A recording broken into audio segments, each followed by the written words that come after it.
മധ്യപ്രദേശിലെ ബോധ്ശാല കമാൽ മൗല മസ്ജിദ് വിഷയത്തിൽ നിർണായക ഇടപെടലുമായി സുപ്രീം കോടതി. തർക്കത്തിലിരിക്കുന്ന മസ്ജിദ് പരിസരത്തെ തുറസ്സായ സ്ഥലത്ത് വെള്ളിയാഴ്ചകളിൽ നിസ്കാരം നിർവഹിക്കാൻ കോടതി താൽക്കാലിക അനുമതി നൽകി. ഇത് അന്തിമ വിധിക്കു വിധേയമായിരിക്കുമെന്ന് കോടതി വ്യക്തമാക്കി. നിലവിൽ നിസ്കരിക്കാൻ അനുവദിച്ചിരുന്ന സാഹചര്യം പുനഃസ്ഥാപിക്കണമെന്ന ആവശ്യം കോടതി പരിഗണിച്ചില്ല. സംഘർഷത്തിന് ഇടയാക്കുന്ന യാതൊരു ഉത്തരവും പുറപ്പെടുവിക്കാൻ സാധിക്കില്ലെന്ന് വ്യക്തമാക്കിയ കോടതി 3 ആഴ്ചയ്ക്ക് ശേഷം വിഷയം വീണ്ടും പരിഗണിക്കും. കൂടാതെ പുരാവസ്തു വകുപ്പിന് കോടതി കർശന നിർദ്ദേശം നൽകി. മുൻകൂർ അനുമതിയില്ലാതെ കെട്ടിടത്തിൽ മാറ്റങ്ങളോ അറ്റകുറ്റപ്പണികളോ വരുത്തരുത്. 11ാം നൂറ്റാണ്ടിൽ നിർമ്മിക്കപ്പെട്ട ഈ സ്ഥലം സരസ്വതി ക്ഷേത്രമാണെന്നും മുസ്ലിങ്ങൾക്ക് പ്രാർത്ഥിക്കാൻ അവകാശമില്ലെന്നും ഹിന്ദു വിഭാഗം വാദിക്കുന്നു.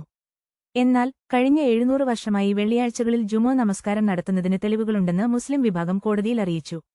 ഹൈക്കോടതി ഉത്തരവിനെ തുടർന്ന് നിസ്കാരം വിലക്കിയിരുന്നു. ഇതിനിടയിലാണ് സുപ്രീം കോടതിയുടെ ഇടക്കാല ഉത്തരവ് വന്നിരിക്കുന്നത്. വാർത്തകൾ വേഗത്തിൽ അറിയാൻ ഞങ്ങളുടെ ചാനൽ സബ്സ്ക്രൈബ് ചെയ്യുക.